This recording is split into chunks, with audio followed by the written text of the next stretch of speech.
Saya itu pemuja Allah yang serius. Sampean ya pemuja Allah, tapi kan kadang kurang alim. Saya ini pemuja Allah serius. Saya itu kalau ngaji, ya ngaji biasa belajar, itu sering nangis ya, nangis seneng. Misalnya saya baca tadi, Miftahul Jannah la ilaha illallah, lung kunci kok dikasihkan. Kita ini masuk neraka gak pantas, enggak bawa kuncinya kok masuk gitu. Harusnya kita ini masuk surga, kita kan pegang kunci surga, gak pegang kunci neraka. Maka aneh kalau kamu masuk neraka itu aneh. Coba kita pegang kunci surga apa kunci neraka? Tapi kadang teman saya suon rokok rano kunci ini. Karena tidak ada pintunya. Terus saya bilang, kamu kok tahu? Memangnya mau ke sana kata saya. Saya tidak punya rencana tahu neraka. Dan saya meskipun guyon itu serius. Bedanya orang alim sama ndak itu di situ. Kalau orang alim itu guyon itu masih benar, masih serius. Coba saya bacakan ayatnya. Ala inna auliya Allahi la khaufun alaihim wa lahum yahzanun. Terus lahumul busyra fil hayatid dunya fil akhirah. Artinya kalau mungkar nangkir dengan penampilan garang gitu, berarti ada ketakutan apa enggak? Ada. Padahal ciri utama walinya Allah tidak ada ketakutan. Makanya itu termasuk dalilnya Sayyid Muhammad. Tidak semua orang alami seperti itu, karena wali-wali itu la khaufun alaihim wa lahum yahzanun. Wah anak kiai ketemu karena kerja buat tidur wedek. Iku dreseke ora kok pertanyaan tok nek konan santri piye. Lho isen wis kiai dihanjuti mungkar nakir. Malu gak kira-kira? Mesti plengane konan santri piye. Nak jawabannya gampang karena pernah ngajar tauhid. Makanya Sayyidina Ali ini cerita ini ada di kitab Nurul Dholam. Sama lihat di kitab Nurul Dholam karangannya Syekh Nawawi Banten. Itu Sayyidina Ali itu ya, andekan orang biasa mungkin ya agak-agak hasud, tapi ini wali gak boleh kamu katakan. Dia itu mangkal sama Umar. Orang kok setiap orang pernah dibentak. Apa dia berani bentak mungkar nakir? Penasaran dia. Bagaimana perangnya Umar itu berlanjut enggak gitu kira-kira. Akhirnya minta, ya Allah saya minta kasyaf. Ya karena yang minta Sayyidina Ali karena mau wajah dituruti sama kasyaf. Dilihat Sayyidina Umar pas meninggal itu.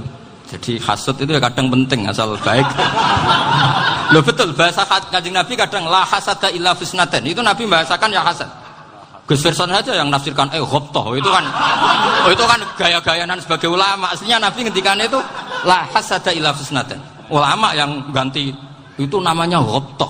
Wong Nabi sendiri nyebut hasad kok kamu tafsiri ghobtoh. Ya hasad ya hasad. Udah tidak usah ditawil-tawil pokoknya gitu. Kalau sama nggak percaya nggak apa-apa. Kok gitu aja kok repot. Karena sama nggak percaya kemungkinannya dua. Satu nggak ngerti. Dua sama-sama alim kan dari awal kalau sama-sama alim kan laisa li alimin ayuqallida aliman akhor. Kita nggak perlu saling mengikuti. Ngapain hasud? Biasa aja. Akhirnya Sayyidina Ali kasut. Pas Umar bangun, setelah mati kan bangun, setelah meninggal bangun. Mungkar nakir datang dengan perang yang sangat garang. Itu digambarkan Sayyidina Ali matanya itu kal kidril ghali. Kayak apa? Kendil yang apa? Menganga. Wah seru. Sayyidina Ali senang, paling takut ini Umar. Senangnya bukan main, wah ini mesti takut Umar. Biasa. Ternyata enggak, Umar malah bangkit. Woi, mungkar nakir ya. Kamu tahu menghadapi siapa? Itu betul. Kamu itu menghadapi temannya ahabbal khalqi ilallah. Yang diandalkan temannya bukan dia. Kamu tahu yang kamu hadapi, saya ini teman kekasihnya Allah. Jadi boleh kamu mengandalkan Mbak Virjon. Tapi nanti resikonya mungkar nakir tanya, itu Virjon siapa? Wah itu masalah kan. Makanya syaratnya wali itu harus ma'rufun fis sama. Di langit sudah populer. Makanya dulu ada orang yang saking seninya Abdul Qadir ditanya apa saja jamnya Abdul Qadir Al-Jilani itu aman karena beliau populer. Makanya program kita harus populer dulu di langit. Nah, itu nanti kalau dicatut oleh santri-santri nggak apa-apa. Kalau nggak populer nanti ditanya itu siapa? Masalah ini. Umar itu yang dibanggakan itu, kamu tahu saya siapa? Ya enggak tahu, saya ini temannya kekasihnya Allah. Temannya Muhammad, iya Muhammad Rasulullah. Wah mikir, waduh, repot. Loh di dunia aja gitu kan, temannya presiden, temannya panglima, apalagi ini temannya Sayyidul Awalin wal akhirin. Di dunia aja bilang temannya presiden, menteri, orang sudah takut, apalagi ini temannya Sayyidul Awalin. Hanya mungkar nakir terus konfirmasi sama Allah, gimana ya Allah ini ngadepi. Sebetulnya diadalkan itu temannya, bukan dia. Wah, akhirnya sama Allah dibilang, ya Bu, ya sama seorang seperti itu Bu yang sopan. Terus semenjak itu mungkar nakir itu nggak selalu berpenampilan seperti itu, sangat. Jadi semoga itu konsisten sampai nanti. Jadi kamu kalau ingin nggak takut mungkar nakir, jadi wali dulu. Karena syaratnya tadi hanya wali sing la khaufun alaihim wa lahum yahzanun lahumul busyra fil hayatid dunya fil akhirah. Jadi orang itu kalau ngaji itu harus khatam. Jangan semuanya kena pertanyaan. Dan kalau semuanya kena pertanyaan nanti repot. Kalau Nabi Muhammad ditanya waman Nabi juga. Nabimu siapa? Lu kan terus jadi aneh. Jadi makanya ngendikane Sayyid Muhammad semua ulama lah, enggak ada am kecuali ditaksis. Kecuali sifatnya Allah. Misalnya bikulli syai'in alim ya benar-benar bikulli syai'in. Tapi kalau am semuanya pasti ada taksis meskipun dalam muhawarah muhadasah biasa. Misalnya contoh gampang, istri kamu baru seneng kamu, Mas nak pengen apa-apa aku lapor aku, gak apa-apa Mas, mesti aku seneng sama lapor. Iku dia aku pengen wayo. Wah langsung jadi apa wae. Mesti apa wae maksudnya kecuali itu gitu. Padahal kalau ngomong Mas sampean ingin apa saja tak dukung. Sampean bilang pengen ku iku wayo. Kira-kira disetujui apa enggak? Sama seperti kita kalau punya teman akrab, wah senang omahku gak apa-apa, anggap ya omahmu dewe, terus mlebu-mlebu kamar. Jadi tidak ada am kecuali ditaksis. Artinya kalau ada cerita bahwa orang mati pasti ngalami ditanya mungkar nakir, itu pasti ada am yang ditaksis. Itu pasti gak dialami para anbiya, para auliya. Karena ciri utama wali itu la khaufun alaihim walahum yahzanun. Kemudian saya yang mau cerita ya supaya sampean bisa menghadapi dunia global ini, tak bawa tafsir Munir termasuk tadi. Ini saya baca ini karangannya Syekh Nawawi karena tadi kata Mbah Firjon ngaji itu harus sama orang bersanad. Saya ini kalah sama beliau itu berkali-kali. Secara nasab saya harus manggil Mbah. Secara silsilah ilmu saya juga kalah lagi. Saya sering disewani sama cucu-cucu Syekhona Khalil. Kiai Siddiq itu termasuk murid dekat beliau Syekhona Khalil. Kalau itu berarti kan Gus Wirjon, Ahmad, terus Mbah Siddiq. Mbah Siddiq ngaji Syekhona Khalil. Syekhona Khalil itu pernah ngaji langsung sama Sayyid Zaini Tahlan. Berarti beliau dari Sayyid Zaini Tahlan itu baru generasi kelima. Sementara saya itu sudah ke-7 atau ke-6. Saya, Mbah Mun, Mbah Karim misalnya, Mbah Hashim, Mbah Mahfud Termas, Sayyid Abi Bakar Sato yang arangnya Anatul Talibin, baru Sayyid Zaini Tahlan. Berarti saya ke-7, kalah lagi. Tapi untuk jadi wali biasanya cepat saya. Karena syaratnya jadi mbah itu ngalah demi putu. Jadi kalau beliau ngotot, saya dulu Gusti saya mbahnya. Wah itu mbah yang nggak baik. Pasti jatahnya dikasihkan apa? Cucunya dulu.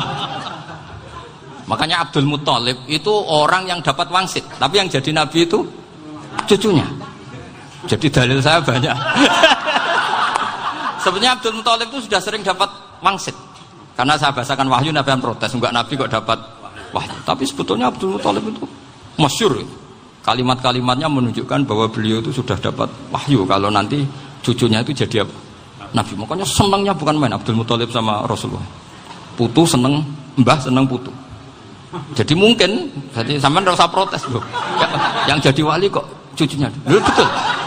Dulu Mbah Hamid Pasuruan itu kalau Mbah Ahmad Siddiq ke sana, Mbah Hamid Pasuruan kalau manggil Mbah Ahmad Siddiq itu paman. Tapi pamannya minta ijazah ke ponaan. Apa ya gara-gara itu memang. Kalau itu masih berlaku apa? Ngalah tadi. Kayaknya masih apa? Hawane masih. Hawane masih. Karena melihat tren-tren langit masih gitu kayaknya masih. Masih itu. Ya. Tapi mbahnya tetap dapat jatah, tenang saja nanti. Tapi memang sebaiknya mbah itu legowo. Rasulullah Muhammad SAW itu terkenal min dzurriyyati Ibrahim. Tapi kata Rasulullah, ana dakwatu Ibrahim wa bisyaratu Isa. Aku nganti ngene iki barokah dongane Nabi siapa? Ibrahim. Jadi dongane Nabi Ibrahim nggih tiba teng putu. Jadi banyak bukti bahwa jatuhnya ke putu gitu. Tadi saya di kamar sama beliau berduaan. Nih Mbah sing dadi wali dhisik ndi? Aku webah. Cocokan tadi. Nah, kenapa saya akhir-akhir ini gulirkan daftar wali? Kenapa? Saya ini resah ya. Orang sudah ingin dicintai pejabat, dicintai tetangga, dicintai teman. Tapi kadang-kadang orang lupa lagi dicintai Allah. Makanya saya meskipun guyon, tapi ini amdan, bukan sahwan. Supaya orang punya cita-cita lagi jadi wali, ingin dicintai Allah. Kita ini terlalu lama ingin dicintai makhluk. Mbok ya naik kelas sedikit lah. Ingin dicintai Allah Subhanahu wa Ta'ala. Meskipun saya guyon, tapi tadi guyon saya tuh lebih serius ketimbang serius Anda. Karena tak pikir tuh. Saya tuh kalau pergi itu seneng ngebis, bukan karena saya tidak punya mobil, tapi saya sering mau butuh itu supaya gak diganggu. Karena saya tuh harus punya waktu sendiri. Kalau bis kan ketemu orang nggak kenal, tapi sekarang ya agak susah, banyak yang kenal. Dan susahnya lagi nggak minta ijazah, minta foto. Repot tuh. Mau dibenci itu umatnya Rasulullah Shallallahu Alaihi Wasallam. Mau disetujui itu sanatnya mana? Kalau ketemu orang alim minta apa? Foto. Itu nggak ada sanatnya. Nggak tahu saya itu mazhab dari mana itu. Ya mazhab milenial yang jelas itu kan. Ini tak baca ya biar dapat, karena ini kenangan saya sama Mbak Ahmad Siddiq. Saya masih ingat betul beliau ngisi kholnya Mbak Abdullah bin Umar, berarti abahnya Mbak Hamid. Karena mbah saya itu Fatimah binti Khalid bin Umar. Kalau Mbak Hamid itu Hamid bin Abdullah bin Umar. Itu saya masih ingat betul zaman itu Mbak Hamid siap khol di Lasem itu rawuh dan saya derek nembah saya karena masih misanan datang ke Lasem. Itu beliau pas itu ngisi sama Mbah Mun. Mbah Mun masih muda, Ki Ahmad Siddiq sepuh senior. Itu beliau cerita bahwa dulu ketika Indonesia dijajah Jepang itu para kiai mimpi dibacakan ayat Khulibatir Rum fi adnal ardi wa hum min ba'di walabihim. Terus ada kiai yang tanya, takwilannya gimana? Ya nanti Jepang pulang bukan karena kita yang mengalahkan, tapi Jepang ada yang mengalahkan sendiri, meskipun tidak kita. Kayak dulu Faris tidak dikalahkan Islam, tapi dikalahkan Romawi, tapi yang senang umat Islam. Wa yauma idzi yafrahul mu'min. Itu luar biasa ulama-ulama kita. Delalah kejadiannya Indonesia seperti itu. Yaitu kita tidak mengalahkan Jepang, tapi Jepang pulang sendiri karena dikalahkan apa? Sekutu. Ya ini saya baca. Ini tidak usah dicek bacanya bener apa enggak, sudah aman apa? Aman. Karena kalau saya salah itu ya sengaja. Artinya ya sengaja saja. Ya biasa maksudnya. Saya kemarin ngisi di Pondok Peloso, di Pondok Al Munawir Jogja. Salah itu ada dua. Ada salah memang benar-benar salah. Ya itu enggak apa-apa, bisa dimakfu. Karena mesti sangke wong goblok salah yang terus itu. Ada salah bawaan ilmu, itu repot tuh dan ini. Karena misalnya kita yang biasa belajar qiraah safah wayah sibuhu, mesti diulang lagi wayah sabuhu. Karena qiraahnya Imam Asim itu hasibah yah sabu bi fathis sin. Sementara kita kalau ngaji kitab kulino yahsib. Sehingga kita yang biasa belajar safah itu kalau baca kitab itu kayak orang bingung. Kadang-kadang yang ngaji juga bingung. Gus Pak mau cok bulan pilih. Ya tepat-tepatan. Ada yang mengatakan Gus Pak bingung. Ada yang mengatakan Gus Ba alim alama, ya tepat-tepat nasib tadi. Karena memang ya sab'ah memang seperti itu. Misalnya kufuan itu Imam Asim baca kufuan. Tapi beliau punya murid namanya Syu'bah. Itu kalau baca kuf'an. Makanya kita itu, ini kan khataman Quran ya. Jadi saya menyinggung sedikit tentang qiraah sab'ah. Tadi beliau juga sudah tak kasih kitab saya Hifdzuna Liyadal Mushaf. Sama tak ajari latihan sab'ah. Memang angel ya. Makanya yang nggak bisa itu wong pinter. Sudah tahu angel ya nggak usah diteruskan kan. Orang menghindari barang angel itu pinter apa goblok? Pinter. Berarti wong goblok pinter. Saya tuh makanya sama orang goblok tuh respect. Jadi orang alim tuh angel apa gampang? Angel. Menghindari barang angel pinter apa goblok? Loh, orang menghindari barang angel pinter apa goblok? Pinter. Berarti wong goblok pinter. Jadi saya sama orang-orang goblok itu respect. Sudah tahu jadi orang alim angel ya barang angel ya harus dihindari. Makanya saya ini insya Allah umatnya Nabi yang termasuk yang terbaik. Amin. Karena mencintai umatnya Nabi termasuk yang goblok. Itu tidak gampang itu. Karena tadi sudah tahu ya. Seperti itu loh orang naik Panjat Pinang.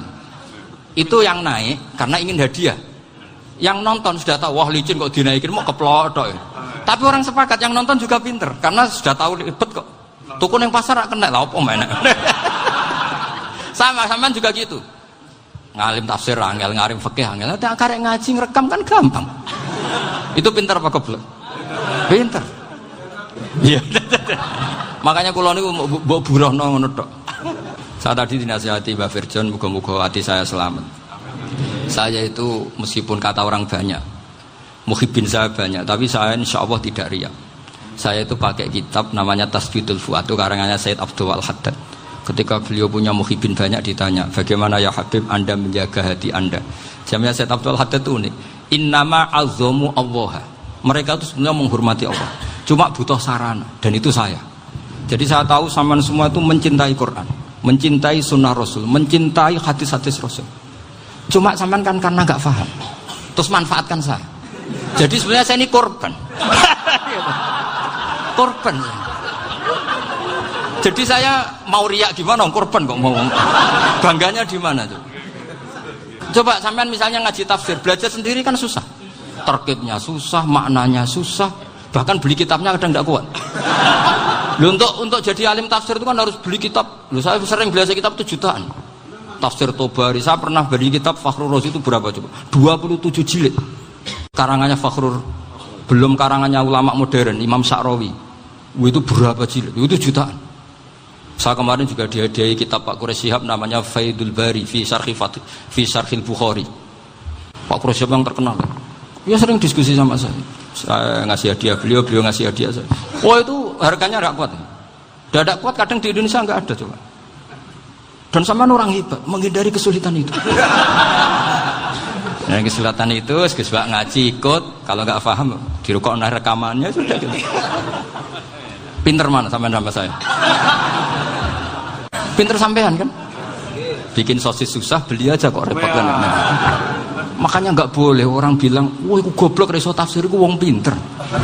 Makanya nanti kalau saya ketemu Nabi tidak termasuk orang yang mentahkir orang Islam. Kafabil mari isman ayah kira akhahul muslim. Jadi cukup orang itu dosa kalau menyepelekan orang Islam. Termasuk darani sampean goblok itu dosa. Caranya nggak darani goblok ya tadi di logika tadi. Alim itu angel. Ngendari angel itu pinter. Berarti wong bodoh. Pintar ya sudah gitu. Tapi tetap bodoh. Tapi ini satu cara untuk saya respect gitu.